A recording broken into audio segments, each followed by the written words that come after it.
Hello, everyone. This is Tom Fox back again for another live recording of Everything Compliance. We are thrilled to be joined as special guest panelists this week by Dr. Hema Lomax, Chief Compliance Officer at DocuSign. Hema, first of all, welcome to this week's edition. Thank you so much. Happy to be here with you amazing gentlemen. Appreciate it. So we generally go in geographic order, but it may be a little off, but we're going to do Mr. Armstrong, Mr. Kelly, Mr. Marks, and Hema, you will back clean up. And I will come in with a few remarks after that. So, Mr. Armstrong, what do you have for us today? Yeah, well, I guess like many people, I've been watching the spat between Trump and Musk, and I'm not going to go into too much detail. A, because maybe it does have stuff to do with compliance, maybe not. But B, it's evolving by by the minute, and it's bound to be out of date by the time people listen to the recording. I did like a comment from a friend last night there who said, it's a shame there's a tariff on popcorn. Otherwise, this would be an interesting fight. And I don't want to say I told you so. I guess it was probably obvious. But I think I did say on this podcast the very first time we talked about this bromance that it was doomed to fail. And of course it did. So I'm using this as an excuse to revive one of my previous predictions about Elon Musk and where this might lead. Now, if we assume that they don't kiss and make up, and maybe they can put their egos aside, then where does this go? Can Trump continue to be somewhat vindictive about Musk terminating federal contracts, for example, and where could it go after that? Now, in March 2023, Mary Shirley and I spoke at the SCCE conference in Amsterdam, and we spoke in part about false ESG claims and those corporations that had pretended to be, in the words of the song, I guess, green all over, but in fact weren't. And I was always interested by the thoughts of the late, great Richard Levick, who wrote a few books like this on communications in a crisis. And Richard had a theory that Musk was especially vulnerable to things like fake ESG claims litigation because he'd painted himself as one of the liberal elite. He'd pushed back against people who said there was no such thing as global warming. He'd effectively identified himself as one of their tribe, and how a lot of people who'd bought Teslas, for example, as a result, identifying him as a climate hero, would feel deceived by his apparent lurch to the right. And what we did back in 2023 is had a look at some of the figures behind Tesla's, am I allowed to say, success rather than success. And it may or may not surprise people to know that a lot of Tesla's revenue has been funded by carbon credits. Well, what are carbon credits? Well, effectively, in this case, they are credits to Tesla for creating EV vehicles.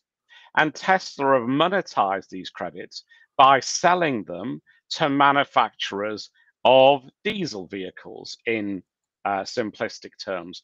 So this hasn't been an all-out crusade to reduce diesel emissions. This has been a crusade to gather credits that they could sell to other corporations to offset the diesel emissions from their vehicles.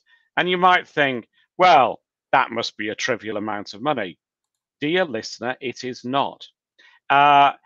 In 2024 alone, Tesla made $2.76 billion with a B, $2.76 billion worth of profit out of these carbon credits.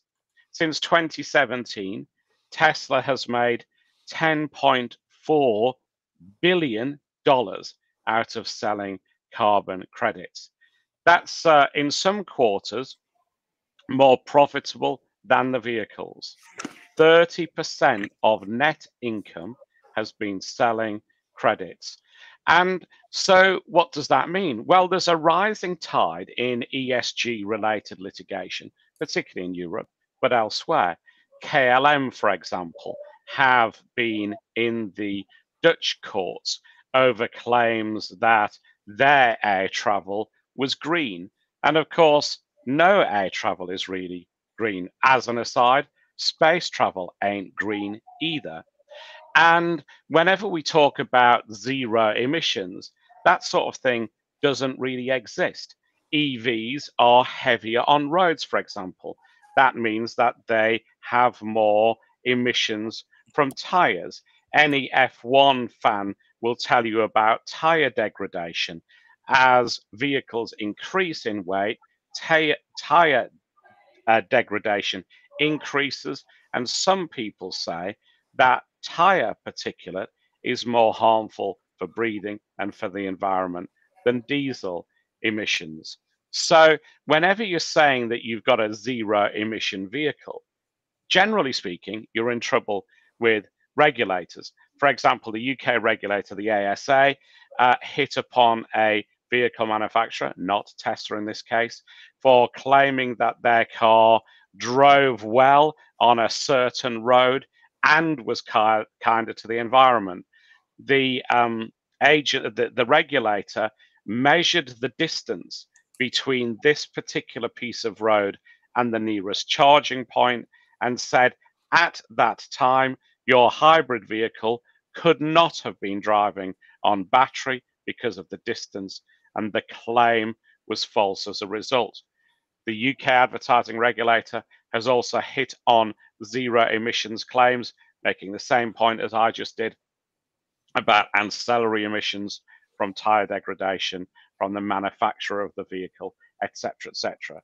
So some may say that Tesla's claims are a big ESG fraud. They're certainly a misleading statement in some cases on the benefits of Tesla vehicles, particularly when you factor in manufacturing, the location of some of the components, etc., etc. And just as ESG claims are rising in Europe and pressure group activity is increasing, then of course there's the possibility of similar litigation in the US or even regulatory activity. I'm no expert in US regulatory law, but it seems to me it possibly comes within the Federal Trade Commission's jurisdiction. Obviously, false claims is a big area in the US with monetized whistleblowers, etc., etc. So I'm going to repeat my March 2023 prediction of, I think, someone somewhere will be brave enough to take on the Tesla environment and look forensically at the environmental claims they've made. And given yesterday's developments, I don't rule that out as someone close to Trump. Matt, do you have a question or comment for Mr. Armstrong? I suppose a comment, because I think you're really onto something there, Jonathan, that a lot of people have said over the years that Tesla is, to some extent, a bit of a financial house of cards because of the tax credits, that on many quarters and in many years, the sale of those carbon credits is what kept Tesla afloat. And when Tesla said, we make money, they weren't making money from selling the cars. They were only making money from selling the tax credits. I'm not sure exactly off the top of my head how true that still is today. But there are plenty of people who have criticized Tesla for that before. I think you raise a good point about, more broadly, this idea of carbon offsets that a lot of businesses will use to claim that they are being green. I've never quite understood that, because if I am a heavy polluter and I buy a lot of carbon offsets from somebody else who is now promising not to make carbon emissions, and then they go ahead and they do anyway, the recourse here is what exactly? I'm supposed to suck my carbon back into my lungs? Like, it's done. So I was always struck when the SEC did have its greenhouse gas emissions rule. May it now rest in peace, because the Trump administration has essentially smothered it. that rule said you had to publish your absolute greenhouse gas emissions. You want to publish the offset number 2, you can, but it's more like a footnote of what the net emissions are. You had to say very prominently, this is the carbon we are actually putting into the air, even if we're promising that somebody somewhere else is going to plant a tree in like New Zealand or Africa or the Sierras or something like that.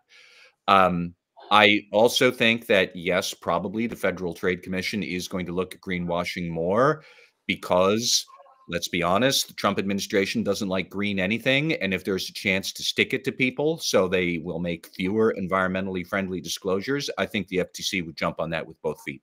And people should be thinking about that. And how would you therefore confirm that all these gauzy things that you say, it is very easy to say that you're being green, but, you know, are you actually being green? That is not easy, as everybody knows from Kermit the Frog. And you're going to have to be able to back that up with real evidence. Yeah, and I think that's a really valid point, isn't it? I think when I wrote an article on this for SCCE, I think at the time as well, and I think we forget sometimes that the burden of proof is on the person who makes the claim in most jurisdictions. So I need not remind our dear listeners of the original Latin maxim, e incumbit probatio qui decit, non qui negat. But the legal principle is that if you make the claim, you have to be able to back it up.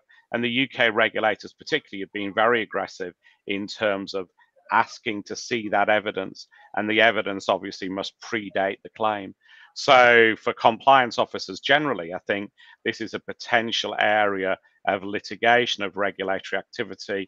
Compliance officers, I think, sometimes have to do the work of saying to the marketing teams, those who are making these claims, let's see the evidence. Let's see that these claims are verifiable. Otherwise, they can't be made.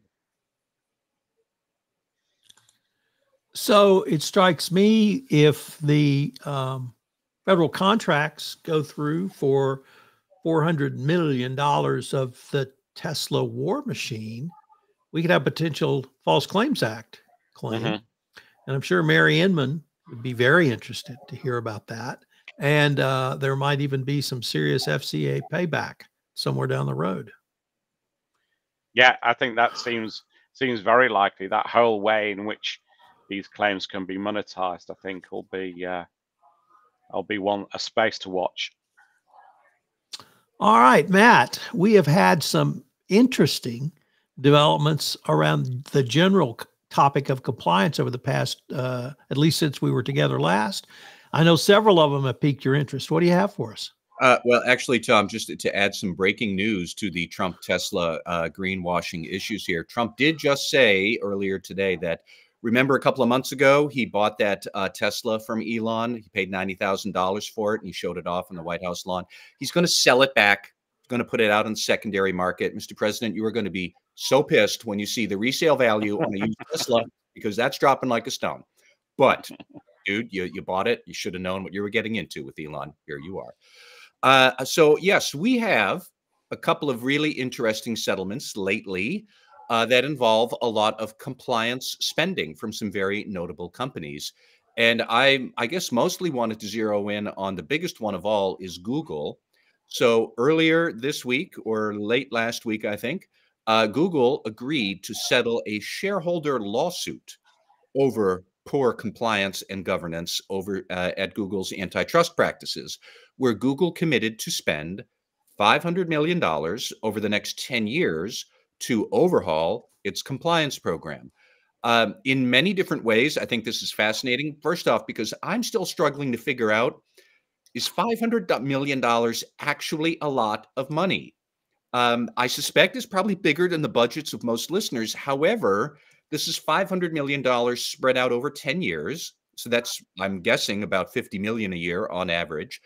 But Google does make $350 billion in revenue these days. That was their 2024 revenue.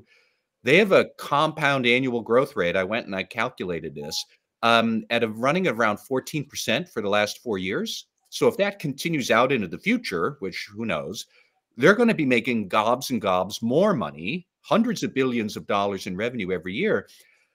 I'm not necessarily sure that 500 million is a lot. But then again, it's a fascinating question. Do you need it to be? Like, how much money do you need to have a big effect on compliance? If they were going to commit to spending 250 million instead of 500 million, would their compliance be only half as effective as what they've just committed to? Like, I'm not sure how the math equates and what that equation is, but nonetheless, they have promised to spend $500 million on new compliance programs. We can talk about exactly what in a minute or two. They have promised to create a risk and compliance committee on the board, which raises an interesting question of whether they might change up the size and nature of their board right now. Google currently has 10 board directors. 7 of them are outsiders. Those 7 are already assigned to the typical 3 of the audit committee, the nominating and governance compensation committee. So I don't know that you can create a 4th committee with those 7 members without so much overlap as to be essentially meaningless. It is supposed to be a dedicated risk and compliance committee on the board that will see all non-financial compliance issues. The audit, financial compliance, Sarbanes-Oxley, that still goes to the old audit committee. Now you're going to have a new risk and compliance committee. I'm wondering that maybe they're going to have some more board members. We can dare to dream. Would Google actually recruit a compliance officer to be on that board if they are going to recruit more members, which in my opinion, they should. But that's going to be one thing. They are going to have multiple in-house compliance councils. One is going to exist at a council of senior vice presidents from across Google, which at this point is now a very big, sprawling organization. That is going to be, I think it's called the Trust and Compliance Committee. There's going to be another committee underneath them, slightly larger, of more operating managers. That is going to be the Trust Support Compliance Committee, or the Trust and Compliance Support Committee. There's the TCC and the TCSC beneath it. And that lower level one is going to have compliance officers and business operating people paired up, and a committee of those pairs to support the senior level VP committee. However, this brings me to another question, and listeners out there, if you know the answer, please let me know. Does anybody actually know who Google's chief compliance officer is right now? Because I don't know that they actually have one. I've been researching this. I have not reached out to Google to ask. I suppose I should, and I will. But they did have a chief compliance officer, Spiro Karetsos, until he left mid last year, when they also lost a bunch of other compliance and privacy people. So they're clearly going to have to restructure and staff up and expand their compliance function. Does that mean they're going to have a big, high-profile chief ethics and compliance officer? Not sure yet. And then the other big thing that I thought was interesting was, let's remember what started this was not a regulatory investigation. The regulatory investigations were already ongoing, but then the shareholders, which were 2 pension funds up in Michigan, they were upset with these regulatory investigations. So they filed a shareholder lawsuit against Google and the board, their complaint being Google's antitrust efforts were so sloppy and so haphazard that it was costing the company and the shareholders a fortune.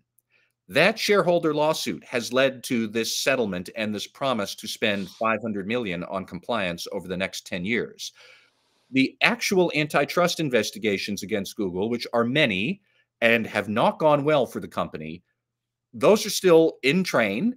Google lost one in 2023 over abusive power pricing for its App Store. It lost another one in 2024 for monopolization of search results. It lost another case just this past April over monopolization of the ad search market. In all 3 cases, the judges in those disputes were not at all pleased with what they saw as suspiciously poor record-keeping capabilities among Google's senior-most executives. So part of this is going to be they're going to have a big records retention policy overhaul. But there's a lot going on at Google. My other big question, and this will be the last one, I do wonder whether Google is now going to start publishing an annual compliance program report. I am a big fan of this genre of nonfiction. We have a lot of them from time to time over the years. Most recently, Boeing, which also just settled a case with the Justice Department, where Boeing had promised to spend $445 million over 3 years for compliance program improvements. But Boeing had been publishing its own compliance program updates. Exelon is another one that they had a big regulatory settlement. They were publishing annual compliance progress reports to the public. I don't know if Google is going to start publishing those too. Would be awesome if somebody did, because I'd love to know how this is going to work in practice. But, you know, there's a lot of promises from some big companies these days to really improve their compliance programs. They're putting a lot of money into it. I'll be curious to see how this all goes. Emma, do you have a comment or question for Matt?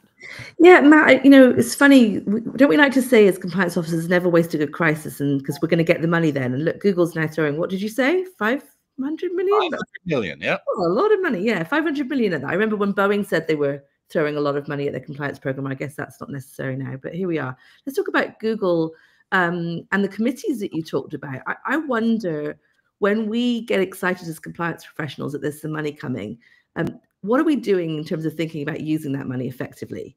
One of the things you talked about was all these committees that are being built, and it's a common piece of our toolkit, isn't it? More training, more committees, more governance. My thought here is, it's really a question, is how can we make those activities more impactful? Or how can we be more purposeful about designing those activities? I'd love your thoughts on this, Matt, but one idea I've been playing with recently is making sure that we ask one coaching question of ourselves when we decide to do these things. And that is it decision useful? Is there anything that these committees are going to do that are going to help Google make good decisions going forward?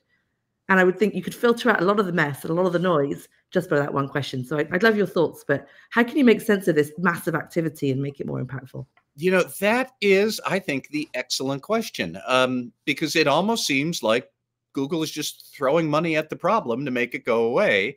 But I mean, they're certainly going to be throwing it over a long time horizon. The settlement that they had, which is still pending final judge approval, but it doesn't seem like there's going to be any natural obstacle arising to it. But it does shed some light on this question of how are you going to spend that money productively. Part of the settlement says that Google is going to have to adopt an enterprise risk management framework, and that spells out some of what Google is supposed to do. I can call up some of it here. They're going to be placing compliance specialists across all the business units, integrating compliance with product and business teams. So that's going to be support for engineers, support for product managers. I assume that means thinking more about compliance interests and risks as you're coming up with the new product or the new market that you're going to launch, whether that's being coded up or whether it's being scaled up because it's now the product exists and it's ready to go out to the market. There's going to be a lot of tracking of key risk indicators. It's interesting because so much of this settlement is about antitrust. And I get it that when you're as large as Google in a market that is uniquely prone to antitrust and monopolistic size and issues, that makes a lot of sense. But I do kind of wonder, are there $500 million worth of antitrust risks out there? I mean, maybe there are. I am not an antitrust specialist. I don't know. But, there are so many different other ethics and compliance issues that large companies have to worry about too. Could you incorporate some of that at least into what you're trying to do here? Is that anything Google is interested in? I do also wonder, one other point that I didn't raise earlier is, will we see shareholders sue other companies for something like this? And I saw some discussion of that on LinkedIn, and it was interesting that the shareholders sued the company here because the harm they suffered was from regulatory enforcement. There was too much of it. We shouldn't have had it because we should have been doing the right thing. So now we're suing you. If there isn't regulatory enforcement, does that mean shareholders would have less reason to sue? Maybe this is going to be kind of sui generis. I'm not sure. On the other hand, the Trump administration does not like big tech companies. But, if you're pharmaceutical, you're probably still going to be regulated. And if you didn't have good regulatory capabilities, people might die. You might have defective pills or defective food and drug products. So I could see shareholders suing for that. But I wonder how much we might actually see shareholder lawsuits being the vehicle for big compliance settlements like this. I don't know, because clearly the appetite for stiff regulatory enforcement is going to be diminished in the Trump administration. That's that. So it's a fascinating case study, but I'm not sure exactly how applicable it might be to all companies. I just haven't had time to think about it yet. Well, let me pick up on that last point, because that was one of the things I wanted to raise in the context of your remarks, Matt. Shareholder lawsuits obviously are an additional risk for corporations, but in the compliance world, they have been used in the past to improve compliance. When I was at Halliburton, or after Halliburton's first FCPA violation, there was a shareholder lawsuit, and the settlement was a new set of committees. There was a compliance committee at the board. Equally important, there was a EVP level compliance committee between the CCO and the board of directors. And it had the COO, the EVPs, the head of HR, head of IT, and the CCO. What that did was, and they were going into the weeds, literally approving third parties, because was how far behind the eight ball Halliburton's compliance program was. And it lasted about 3 years. But what it did was bring a level of visibility of detailed issues to compliance to these EVPs that they had never had before. And it gave the CCO the opportunity to have direct interactions literally on a monthly basis with everyone on that committee. So there was one other shareholder suit, and I've forgotten the name of the company, but the settlement was once again dollars and structures around compliance. So we have seen this in the past. And what I wanted to highlight is a shareholder suit is a way to garner compliance improvements. As to the committee at the board, anytime you can have a board committee dedicated to compliance, I'm 110% for that. And the reason is that's their remit. Their remit is not around audit. It's not around finances. It's around compliance.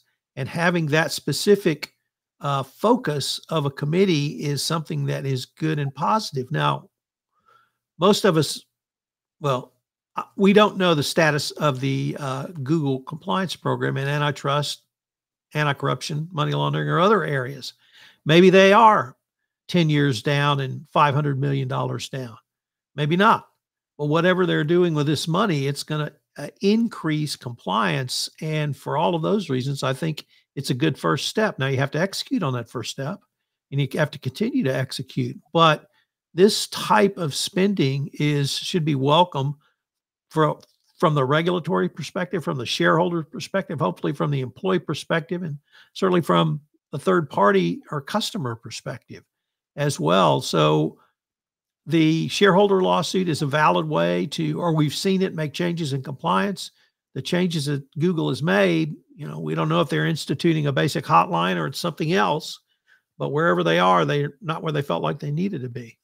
Well, I mean, I do agree with that in principle, Tom, but, we're not going to see shareholder lawsuits over poor FCPA compliance anytime soon, because we're not going to have FCPA enforcement anytime soon.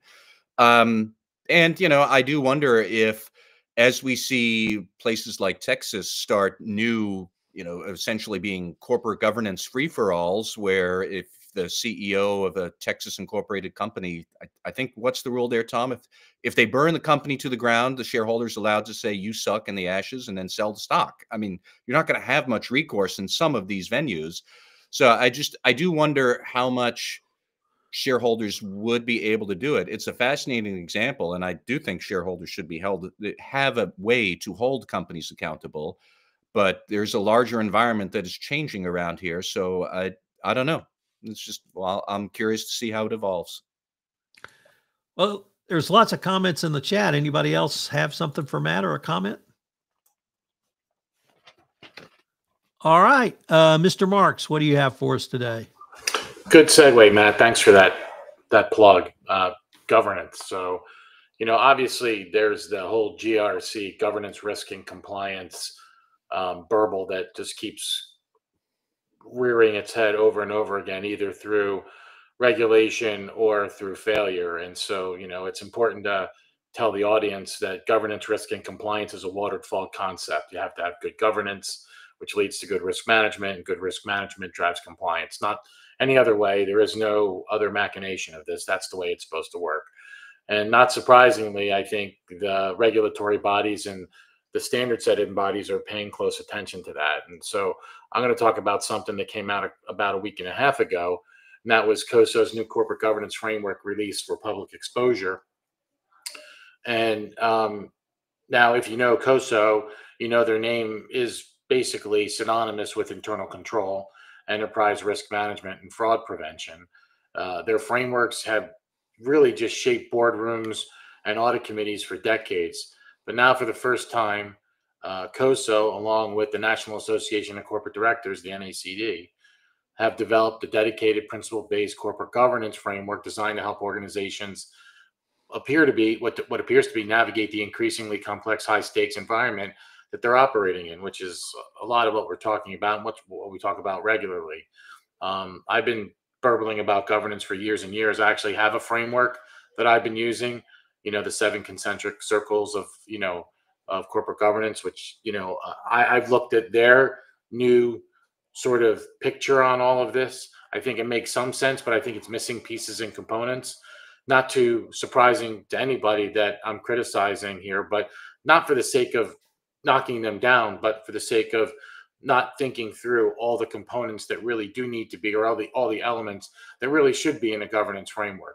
And so I hope that Paul Sobel or somebody from COSO is listening to this podcast, because I do have some thoughts which I actually have published in my weekly writings, which I hope that they actually look at. So really, what is COSO proposing here? I think everybody really would like to know. I spent a lot of time reading through this.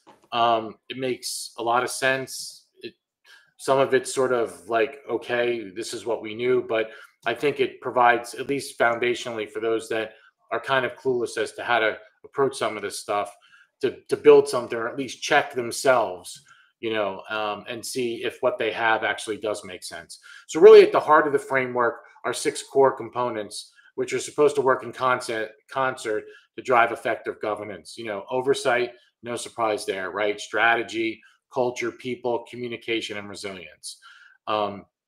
Those are the 6 components that they lay out, which I don't disagree with. I think they're great, but I think there's other components that really merge and integrate with them. And I'm not going to talk about that on this podcast, but maybe at a future one, I can do a little bit more of a deeper dive. And like I said, these aren't standalone silos. They're interconnected levers that guide how boards, executives, and organizations supposedly supposed to govern with some type of purpose. For example, oversight covers board structure, independence, committee responsibilities, and the delegation of authority. But the framework actually, from reading it, pushes beyond the traditional governance checklists. It calls for thoughtful board composition. Great. That's what it should be, right? Rigorous CEO selection. Again, these are, you might be saying, well, we know this, but a lot of folks aren't doing this. Ongoing succession planning. Again, a topic that is near and dear to me. And routine evaluation of board performance. While this is supposedly is going on, it's not as effective as it probably could be. And some organizations are simply not doing that. The strategy component, which I think is kind of interesting too, that's where governance really does intersect with execution, and it ensures that an entity's purpose, values, and long-term goals are really embedded in the decision-making.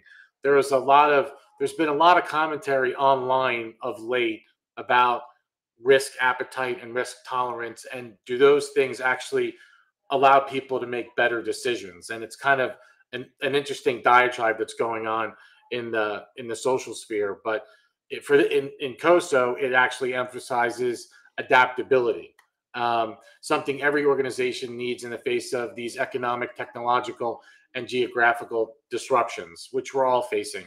Let's face it, the risk landscape 2 weeks ago is not the same risk landscape that we're dealing with now. It just isn't. Things are changing. And speaking of disruption, obviously, why now? I think, again, sort of everyone might be going, well, isn't it obvious? Well, like I said, the business environment is really shifting rapidly. We're seeing a convergence of these challenges that we have internally, like for and externally, like cyber threats, regulatory uncertainty. Mac talked about, no prosecution of FCPA type of issues. How does that affect what's going on or the mindset of anybody, especially at the board level or from a compliance perspective? AI and data ethics is another one. Environmental and social pressures. Jonathan, you brought up, these environmental type things, and the growing voice of investors and employees that are demanding, actually pounding their fists on the table, demanding transparency and accountability. So, in short, these expectations of good governance have never really been higher. Again, it's something that and Tom knows and Matt knows, and the good doctor probably doesn't know, but Jonathan certainly knows. I've been pounding my fist pretty heavily for a long time about people not understanding governance or paying attention to all this. So, but here's the problem. Most organizations are dealing with fragmented governance models. Again, this is my opinion. You've got one model for cybersecurity oversight, another for ESG, a third for compliance, and so on and so on and so on. That fragmentation, the way I see it, creates inefficiency, inconsistency, and blind spots. It just does. And so I think what the COSO framework is trying to do, it's trying to offer a unified, flexible structure. Again, not one size fits all, but a common language that can be tailored by any company, public companies, private firms, not-for-profits, public sector organizations, and so on and so forth. It's designed to be scalable based on my read and sector agnostic. And so, which is critical in today's governance landscape for sure. So let's talk briefly about the stakeholders and then I'll try to wrap this up. So when you look at the governance framework, it explicitly acknowledges that governance doesn't stop at the board or the C-level suite, right? Which is the same thing that we talk about risk and we talk about compliance. So it doesn't stop there. So shareholders, regulators, employees, and communities all have a role to play. So the framework in itself encourages boards and management to engage with this multi-stakeholder reality head on and to treat transparency and accountability as competitive advantages, not burdens. And I think that's really important. And accountability, again, is one of those things. If you ever saw my risk resilient ecosystem, my enterprise risk resilient ecosystem, you'll see down the left-hand side, accountability is one of the biggest things that I have in there. And if you don't have accountability, you really don't have anything. So, but it also, in this particular writing from COSO in this draft, it also recognizes that culture, right? What people do when no one's watching, and we've talked about that ad nauseum, is a core governance issue. So boards can no longer treat culture as sort of this abstract, amorphous, or secondary type of thing. So COSO's culture component emphasizes ethical tone, not surprisingly, psychological safety, openness to dissent, an ongoing assessment of whether the stated values actually match the lived experiences across the organization. So what's next, right? The draft is out for public comment. I believe, if my memory serves me correctly, the comments are being taken through July 11th of 2025. And COSO is actively seeking input from practitioners, regulators, and investors, and so on and so forth. That means that there's an opportunity right now for compliance professionals and governance leaders to really shape this final version. I'm going to launch my comments in shortly. But whether you're part of an internal audit team or in the GC's office or in a compliance function or on a board, this is a chance to weigh in on what effective governance should look like in 2025 and beyond. I'm not saying that they'll read or they'll take everything that comes across as sort of, gospel, but, it is your chance to really speak your mind. So in closing for today, and while I appreciate everybody else's comments, the corporate governance framework is really a timely, in my opinion, and much needed tool for strengthening how we lead and execute in an era of that's really defined by complexity and constant disruption.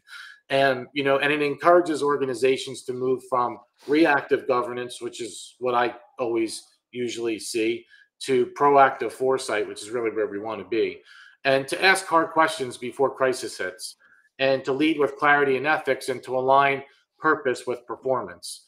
So if you haven't reviewed the draft yet, I strongly encourage you to do so.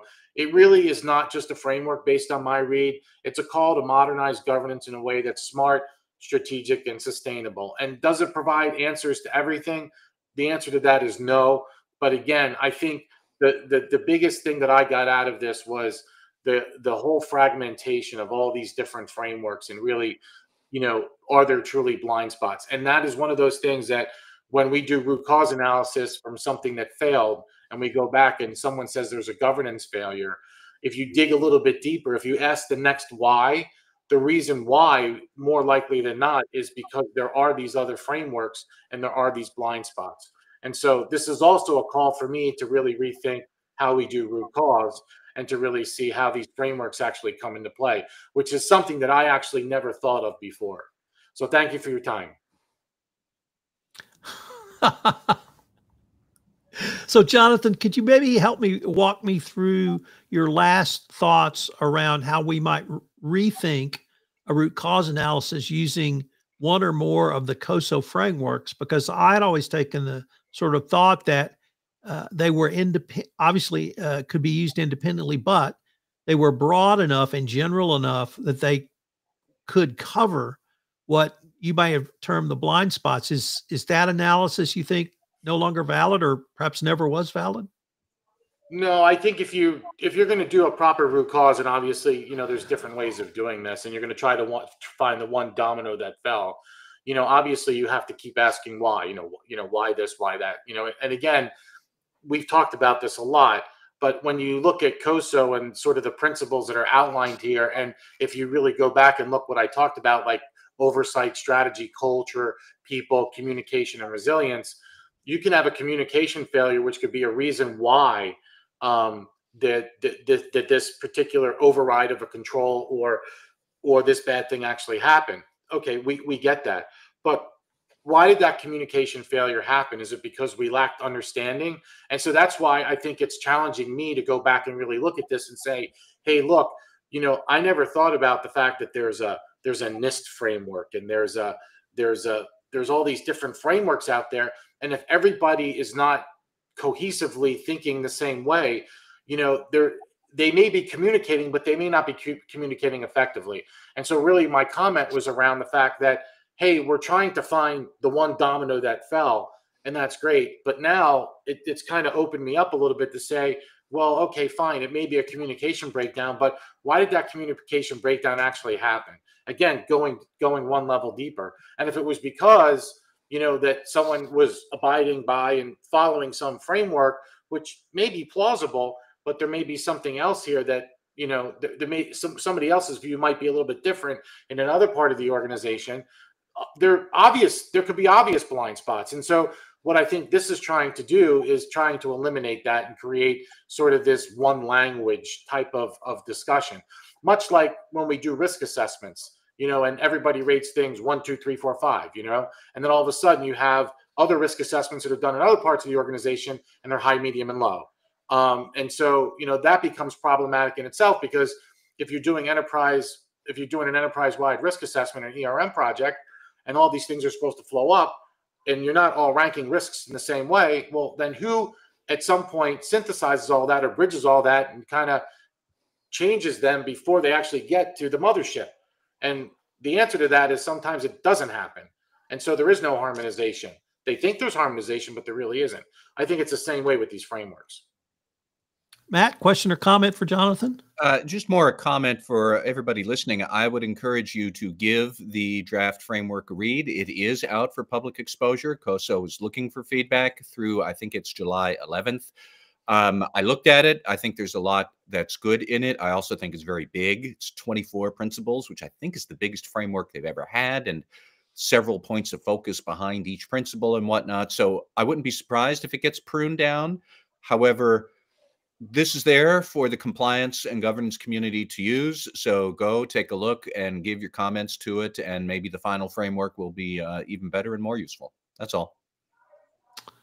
All right. And now over to our special guest panelists, Hema Lomax. Hema, what have you been thinking about? Oh, I'm always thinking, Tom, but I've definitely been thinking about things like these frameworks that Jonathan and Matt have just been talking about. I love that there's an opportunity to weigh in through the comment process, and I like that call to action, Jonathan. We should. At the same time, what would I like to say to COSO and these people that are building these frameworks? I'd like to say maybe it's time for GRC professionals, governance, risk, and compliance professionals, to start looking inside at what they do and how they can fix the frameworks, and really think about who they're serving. Like, look outside to the employees and the customers that we're serving. So think of compliance, risk, and governance as a service. We can spend a lot of time, a lot of the 500 million can be spent on checking ourselves against framework standards and guidance and seeing if we've got an effective program against those standards. What I've been thinking about lately is, well, what would my customers say about the service I'm providing? And now let's think about that. Who are my customers here? The C-suite, the investors, the B2B businesses, the actual retail customers, and my employees. So I'm starting to look at my compliance activity through that lens. When I ask if it's impactful, is it decision useful, I'm trying to figure out, well, first, who's making the decisions? And you know, I've talked a lot about how we need to help our customers get where they already want to go responsibly, swiftly, safely, strategically. And so a lot of the questions I have around that. And so, you know, I like to talk about the employee experience and the customer experience as two separate things. So I'd like to say we've got a problem as governance professionals if we're not looking at that lens. I mean, Jonathan, Marks, you mentioned with different frameworks, there'll be inefficiencies, inconsistencies, blind spots. But the real impact of those things is on the confused employee or the customer that can't trust our products or what we're selling. So let's start there. Let's what do they say? Happy employees will make happy customers. Let's start with the employee experience first. If these frameworks are making me pile on more and more processes, activities, friction for the business to get where it wants to go, that's not a great employee experience. And we all know, what is it? Was it Maya Angelou that said people will forget what you said, but they'll remember how you make them feel? And oftentimes our profession inadvertently positions itself as the hero in the story.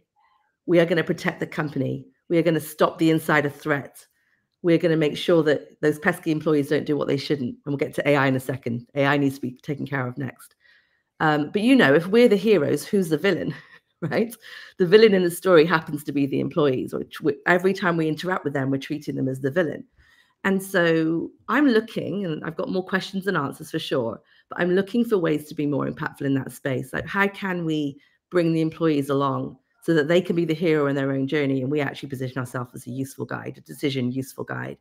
How can we crowdsource risk intelligence from them? Let's face it, they know more about the risks they're facing than we could ever know in our siloed functions. So what are we doing to get that data in?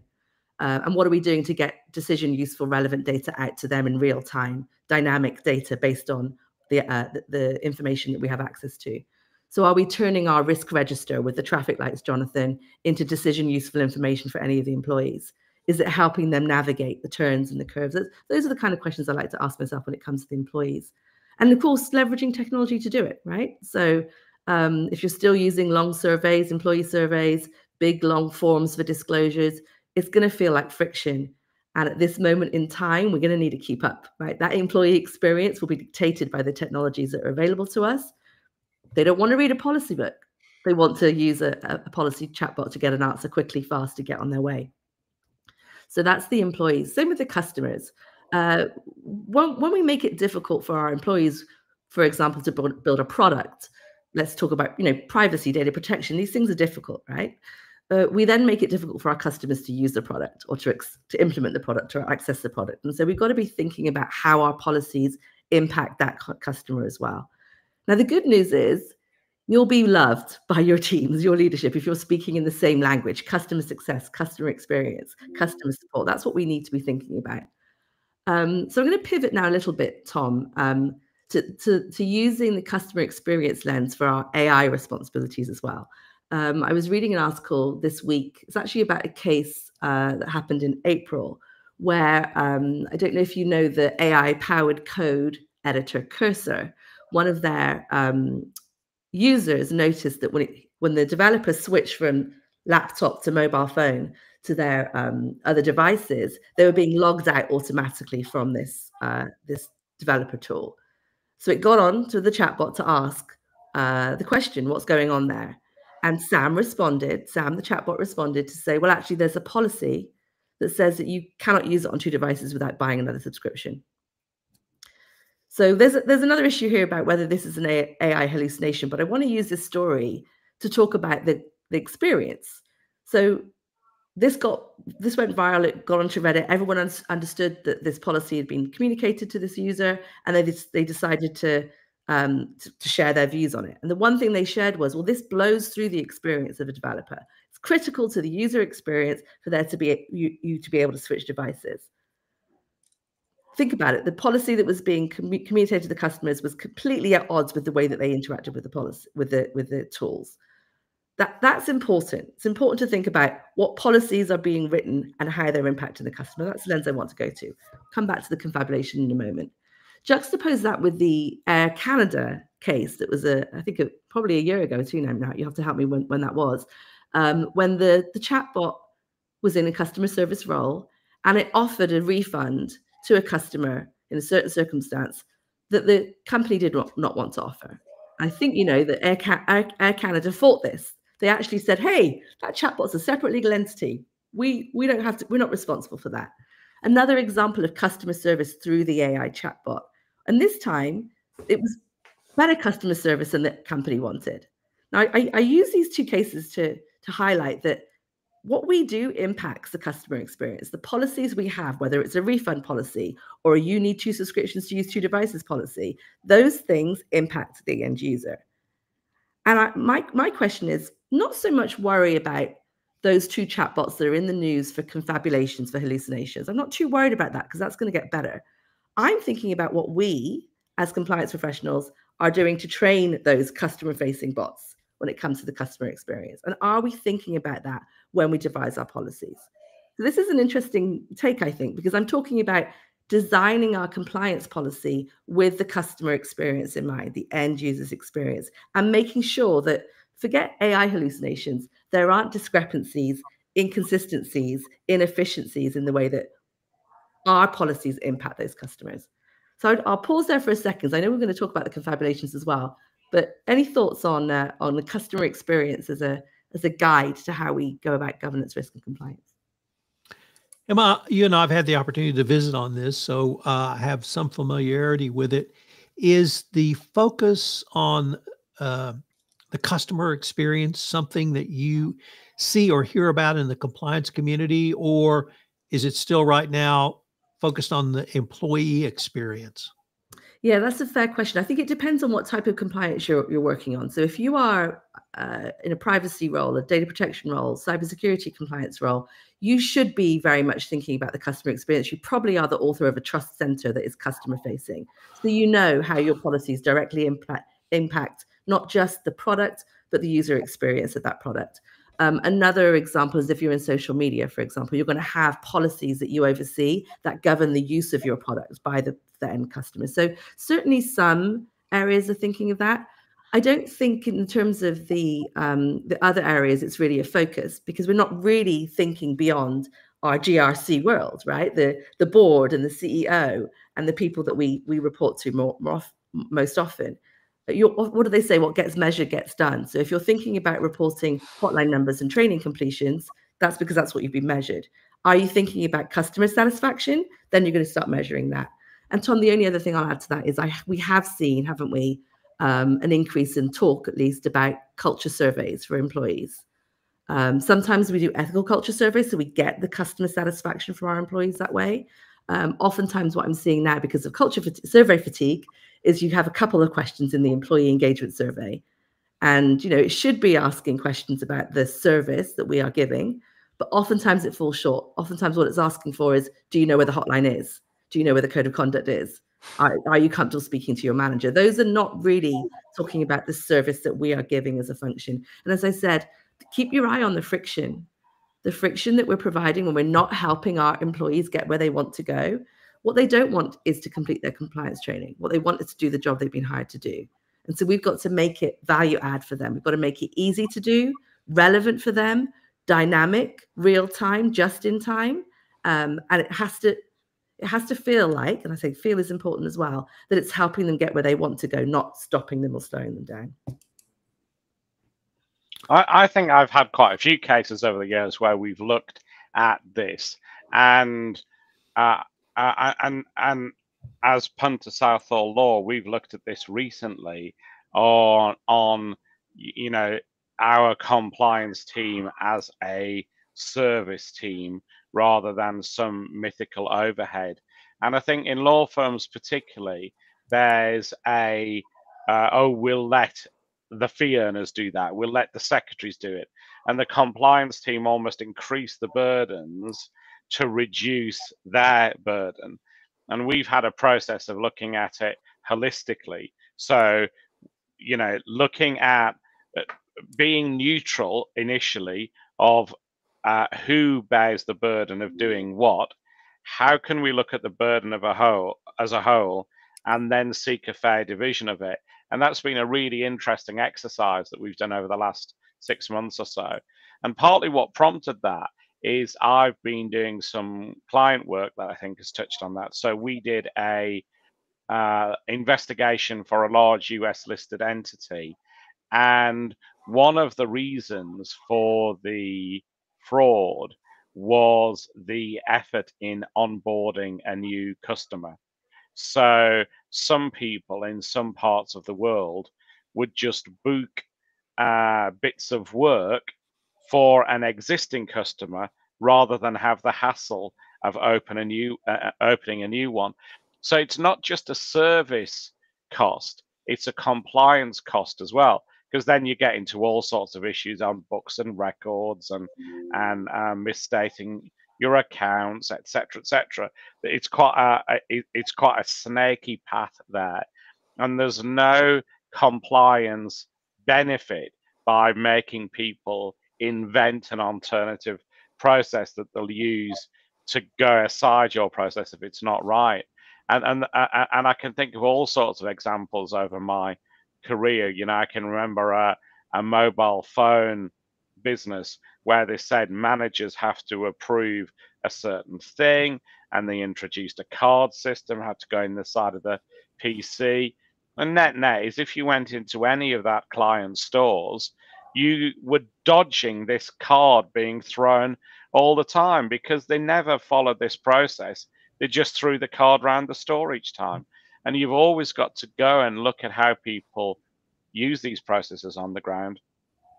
And quite often, unfashionable thing to say, quite often compliance is part of the problem. It's often inherited systems that people just haven't fixed when they've come in. I love that you bring that up, John. And I'll just say, you know, back to the point, this is not just compliance trying to be liked, as you said. This drives real value in the company if we can unlock this friction.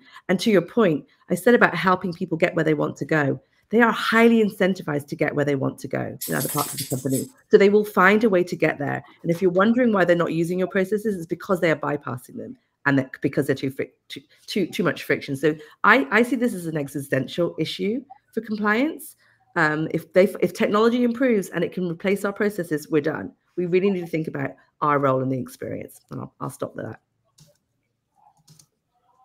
All right. Well, lady and gentlemen, we are now off to fan favorites, shout outs and rants. We'll take the same order. Mr. Armstrong, Mr. Kelly, Mr. Marks, and Dr. Lomax. And then Tom Fox batting fifth. I've been thinking Mr. Armstrong. I've been thinking about Operation Spider's Web. So many of you will remember February 28th, that meeting between Zelensky and Trump, where Trump effectively said to Zelensky, you're a busted flush, you've got nothing, you can't continue this war.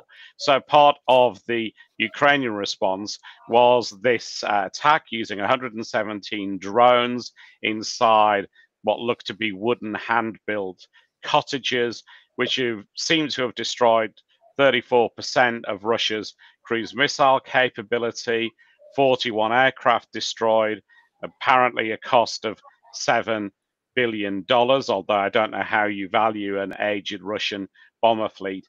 But some people say the most critical thing is the diminution of Russian AWACS capability, so early warning capability, the ability to allocate fighter jets and drones to task. Russia apparently used to have 42 of these planes, the A50 Berev mainstay. It now may have as few as 4.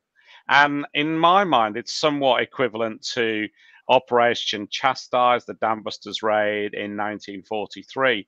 Then World War II was sort of going against the Allies, and the RAF had a bomb invented by a guy called Barnes Wallis and a group of very skilled aircrew led by Commander Guy Gibson, and they took out some bombs which some say changed the war. My daughter did a project on this where she interviewed a German guy who was stood by the dams as they collapsed, and she asked the sort of question that only children, I think, could ask, because adult researchers wouldn't dare. And she said, when the dams were falling, there was chaos all around you, you could see the water flowing. Was your first thought about the marvels of British engineering? And the guy said, no, it wasn't. But he said that in his view, Operation Chastise was the turning point in the war. Why? Because he said that Germany had been told that their military machine was the best, that they were more or less invincible, and that they were going to crush the opposition. And he said, as a whatever he was, 12-year-old kid, that was the day he started to think that all of what they'd been told wasn't true. And this may be the turning point in the Russia-Ukraine conflict as well. I know people in Russia are re-evaluating what they've been told about the might of the Russian military. And this might turn out to be one of those turning points that maybe also proves Trump wrong. Wow. You oftentimes set the bar, Mr. Armstrong, but I think you have set it very, very high. Matt Kelly, what do you got for us? Well, I have a bit of a rant and shout out at the same time about the same person who, of all people, I'm here to discuss Marjorie Taylor Greene, the Republican and congressman who is widely known as being nuts and pretty dumb. My rant, or as people might recall, last week, in our last episode, I had a rant about House Republicans approving a proposal to ban states from regulating artificial intelligence for 10 years. I think this is a bad idea, and we should not do it. Much to my surprise, Marjorie Taylor Greene has now come out in favor of a ban, or she's come out against imposing the ban. She thinks that states absolutely should have the right to regulate artificial intelligence. She is a big fan of states' rights, which is, I suppose, true. And she also is very wary about the power of AI. So my shout out to Marjorie Taylor Greene is thank you for seeing the perils of this ban that your party has pushed through. And now she says that if she has the chance, she will vote against it. My rant about Marjorie Taylor Greene is that she said that she is now opposed to this because when she voted for it 2 weeks ago, she hadn't read the bill and didn't know this was in there. First, disappointing, Congressman Greene, that you do not listen to our podcast and do not read Radical Compliance. I've been writing about this for weeks. Second, I am, in fact, not surprised because she is, like I said, pretty dumb. Marjorie Taylor Greene is the one who thinks that Jewish space lasers were responsible for California wildfires. There were. My other big gem of Marjorie Taylor Greene, people might remember that when monkeypox, there was an outbreak of that several years ago. She was very confused about why children were contracting monkeypox because everybody knew that monkeypox is a sexually transmitted disease. People, if you think monkeypox is a sexually transmitted disease, do the world a favor and just don't have sex with anybody. However, that's Marjorie Taylor Greene being dumb, voting for things she does not read and does not understand, but at long last has come to her senses and realized that what she voted for, a ban on AI regulation, is in fact bad. We shouldn't do it. She is now correct on this. So, Congressman Greene, welcome to the revolution. Please stick by your guns. And if that piece of legislation is still in the final bill, go ahead, vote against it because we should. As the former head of the Serious Fraud Office once said, I had a Damascene moment, and the scales fell from my eyes, and I saw the light. Mr. Marks, what do you got? Can you hear me? Can hear you. All right. Well, it's really tough to compete with Armstrong and Kelly. So, but I was thinking about what I was going to talk about this week, and this is kind of something that's a little bit near and dear to me. So, it's really not the person who made the headlines or the one who posted the polished LinkedIn humble brag, not the company that threw a launch party for doing the bare minimum. So my shout out this week goes to the quiet professionals. And what I mean by that is the ones who show up early, stay late, fix problems no one else even saw, and never ask for credit. The ones who don't need a memo to know why integrity what integrity looks like, who carry broken systems on their backs and still manage to deliver a good work product. So you won't find them on stage. You won't see them in a press release. But they're the reasons why our projects and our work succeed, and clients stay happy and reputations are built. So thank you for that. So here's to the grinders, the problem solvers, the ones who don't just do the job, they elevate it. This week's MVP to me, or the shout out, goes to the quiet professionals, and that could be you. Emma, you got a high set of bars. I'm just going to mic drop and say goodnight. Oh, yeah, I can't top that. So I'll leave it to you, Tom, to bring the bar back up in a moment. So my rave today is I was at the SCCE regional conference in the DMV just yesterday. So my rave is for all regional conferences and regional get-togethers. It was wonderful.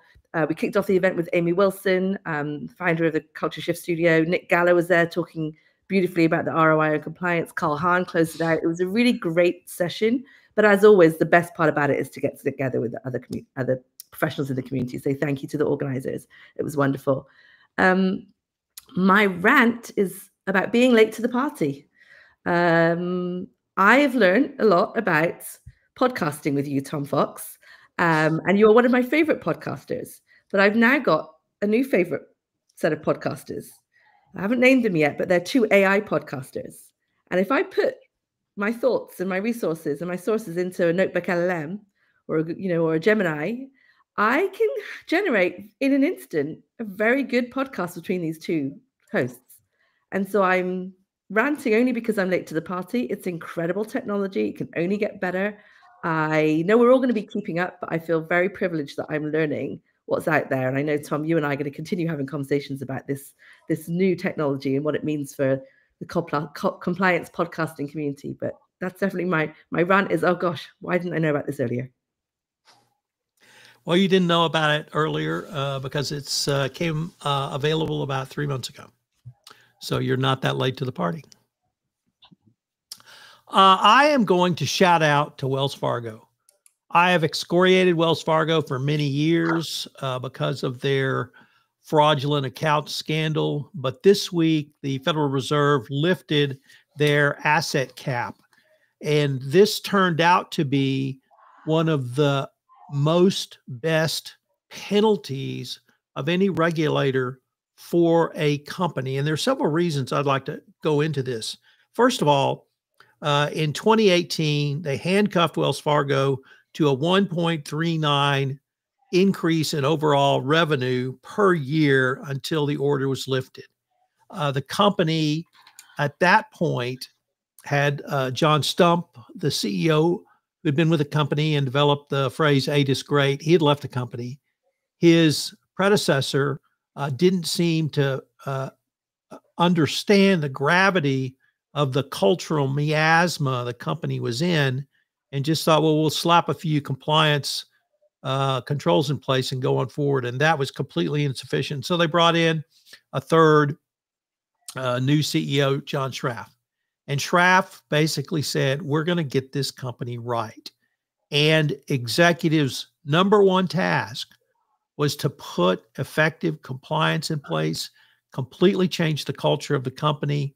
And they were able to do so because of the penalty. And I know that may sound counterintuitive, but what it forced the company to put these compliance and ethics controls and cultural changes in place, but it also allowed them to do that because they could focus on growth. And so over the past, between 2017 and 2024, Wells Fargo missed a lot in growth. So PNC Financial grew over 47%, Bank of America 43%, Citigroup 27.7%, and Wells Fargo actually went down with 1.1%. But here's where the magic happened. Risk-rated assets between that same time went down for Wells Fargo. So they didn't have growth, but they actually lost risk. So this was pretty eye-opening for me.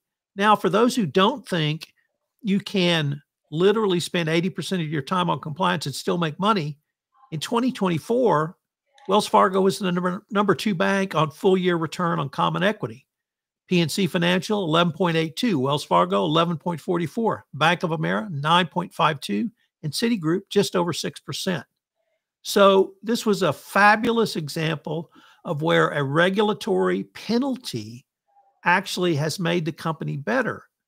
And now the company is poised to move to areas of higher growth, but they have the culture in place and they have the framework in place in terms of internal controls to manage the new risks that they're going to take on. So this is one of the finest examples of regulatory oversight and penalty that I have ever seen. In the past, we've talked about monitorships, and some companies will crow about how the monitor really helped them. Well, here it was the penalty that helped them. And that's not something I'd seen before. So I want to shout out to, I guess I should include the Fed and OCC because they're the one that levied the penalty. But I also want to shout out to Wells Fargo for doing what Jonathan Marks said, the quiet professionalism of doing compliance day in and day out where they had to. So, ladies and gentlemen, what a great Everything Compliance. I can't wait till we get back together. And Hema, you're definitely coming back.